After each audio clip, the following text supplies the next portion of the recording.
Terima kasih rekan-rekan yang saya hormati rekan-rekan media bahwa kesempatan yang baik ini Polres Cimahi beserta dengan tim forensik dari Rumah Sakit Kartika AI melaksanakan kegiatan olah TKP terkait dengan adanya penemuan dua jenazah yang sudah menjadi tersangka. Ini kita melakukan pendalaman terkait dengan yang disebutkan sebagai petunjuk untuk kita bisa menentukan apakah penemuan kapal ini ada dengan apakah ada keterkaitan dengan suatu tindak pidana. Memang dari barang-barang yang kita temukan sudah ada bukti petunjuk, namun kami masih menunggu hasil dari tim forensik untuk bisa mengetahui penyebab dari kematian sehingga kita bisa menentukan. Untuk saat ini kita belum bisa menentukan apa-apa. Kami mohon reaksinya, kami mohon doanya dari semuanya agar permasalahan ini bisa segera kita memberikan kesimpulan. Jelasnya kita bisa menyampaikan kepada tim forensik untuk bisa memberikan penjelasan terkait bagaimana nanti proses pemeriksaan terkait barang-barang yang nantinya yang tadi ditemukan.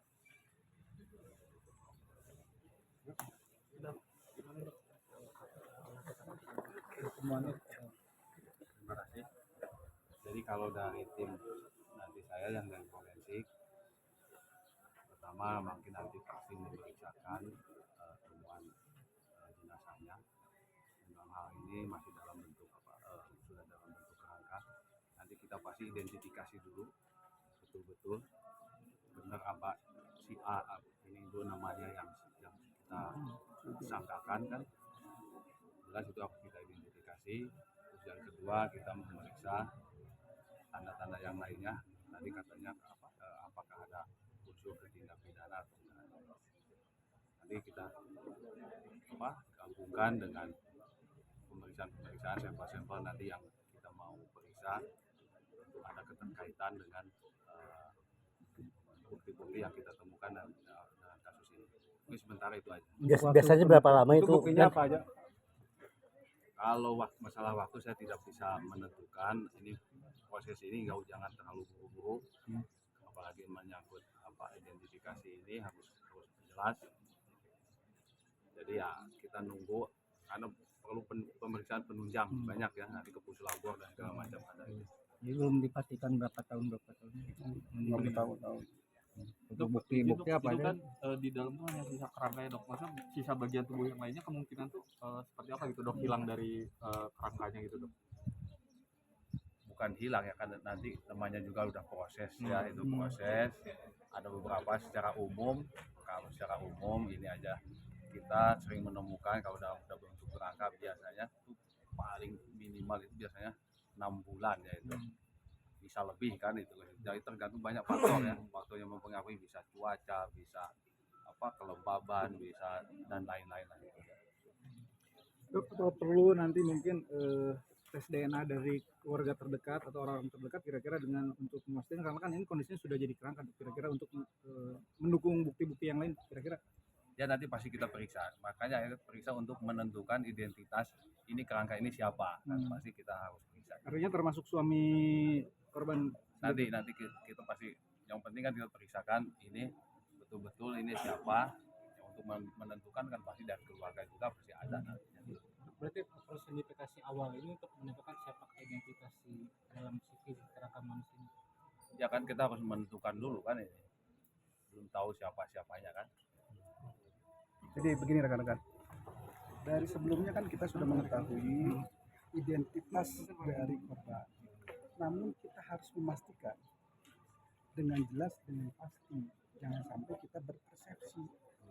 Nah, nanti dengan dibantu dari tim forensik yang bisa menentukan dari DNA, akan nanti dari penunjang lainnya yang mengatakan bahwa memang benar bahwa kedua orang ini adalah orang yang kita maksud. Nah, jadi kita nggak boleh persepsi nih, berandai-andai ya, walaupun memang bukti petunjuk sudah ada, bukti pendukung sudah ada, kesimpulan pun bisa kita buat, tapi tetap kita harus bisa menjelaskan secara komprehensif dari A sampai Z bahwa permasalahan itu seperti ini.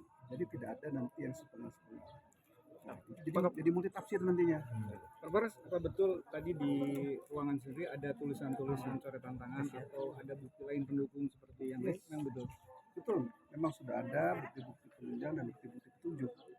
Jadi tadi saya sampaikan bahwa kita masih memerlukan bukti-bukti yang lain, yaitu apa penyebab kematian dari kedua korban. Baru kita bisa menjelaskan nih. Kalau sekarang kan hanya persepsi. Ya, ingat ini proses penyidikan, ya jangan sampai kita punya persepsi sendiri tanpa ada bukti. Pak, yang diperiksa sudah berapa saksi, Pak? Saksi-saksi yang kita periksa sudah ada beberapa orang ya, termasuk dari yang kita menemukan ketua RT dan tetangga sebelah ya. Nanti kita masih akan terus melakukan pemeriksaan dari keterangan-keterangan yang memang saksi-saksi yang nanti memang sudah kita siapkan untuk kita. Pak, terakhir Pak, bisa dipertegas lagi Pak, posisi suami korban sendiri belum statusnya belum cerai Kak, atau hanya pisah rumah aja Pak?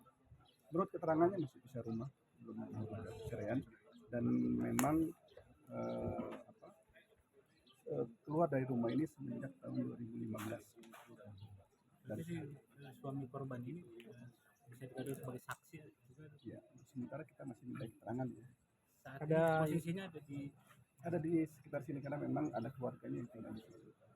Jadi kita tetap masih terus melaksanakan pemeriksaan. untuk barang bukti yang diambil apa saja?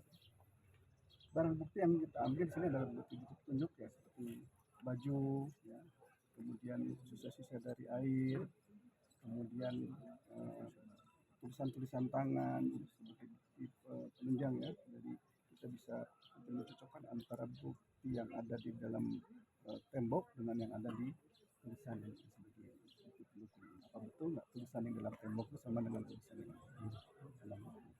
Mana kalau tulisannya itu secara umum tentang kesalahan. Sementara kita tidak bisa menyimpulkan, jadi mohon waktu. Sebenarnya sudah ada, kita bisa menyimpulkan. Tadi kita harus tahu dulu penyebab kematian. Jangan sampai nanti kita menyimpulkan sekarang, tahu-tahu ternyata penyebab kematiannya lain. Ya, mohon waktu, dan mohon doa restunya dari saya. Komandan. Oke, Bang.